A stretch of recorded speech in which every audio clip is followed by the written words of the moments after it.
Good morning, everyone. I still have my hood on, even though I'm inside because it's very rainy out, and that's not a good excuse at all. So I guess I'll take it off. So today is day one of my new 52 challenge. Pretend the graphic just went across the screen like that. Basically, what I'm gonna do is I'm going to take questions from people. People have done this a lot of times as like a 30-day challenge, etc., etc. I'm going to do 52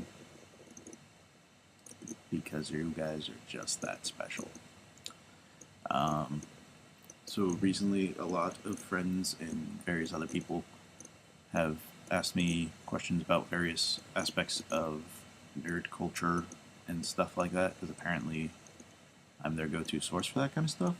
I don't know if I should be insulted or what, but anyways, let's jump right into our first question.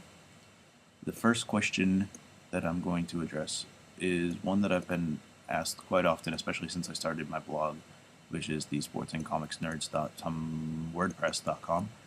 And that question is, and something that I've been accused of quite often, is something along the lines of, how can you be a nerd and like sports?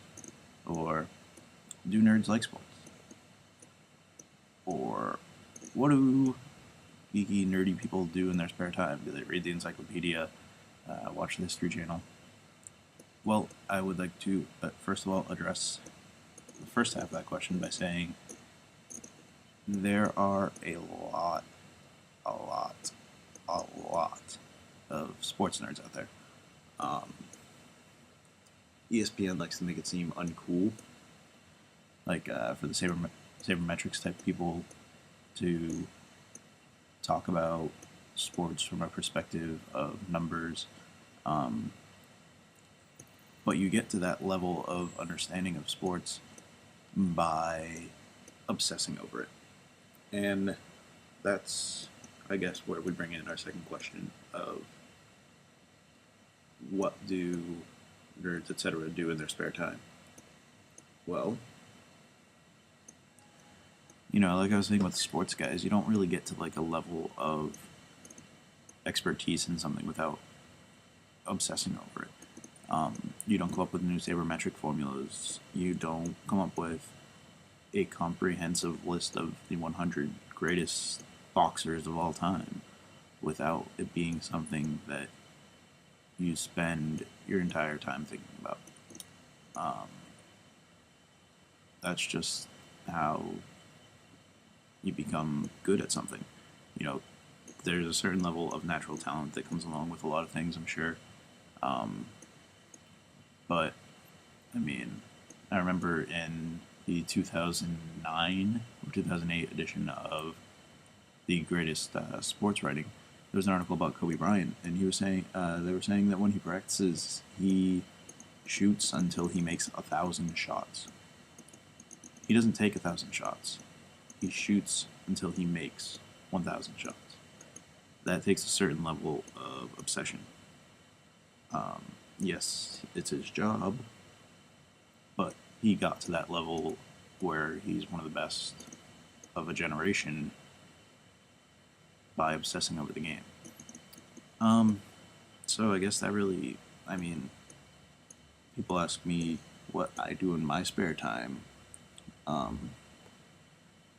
I guess I'm fairly well rounded. Like, I'm either, working on music or videos or drawing, you know, but it's always, centered around the things that I enjoy.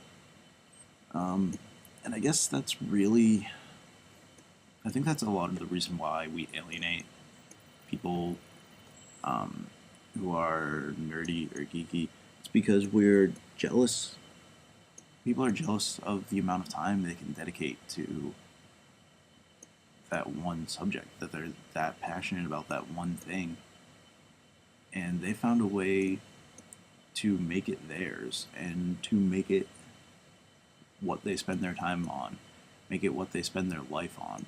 And plenty of us are not even remotely successful at it. I'm working a 9 to 5. You know, I know plenty of guys that are publishing their own comic books at this point that they still work every day. Um, they lose money on their comics. They spend so much time on it that even if they were making money, it wouldn't be worth it.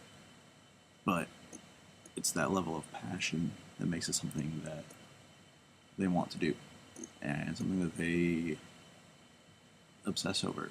And that's essentially what creates the difference between a regular person and someone that we would deem either geeky or nerdy or dorky or anything of that nature.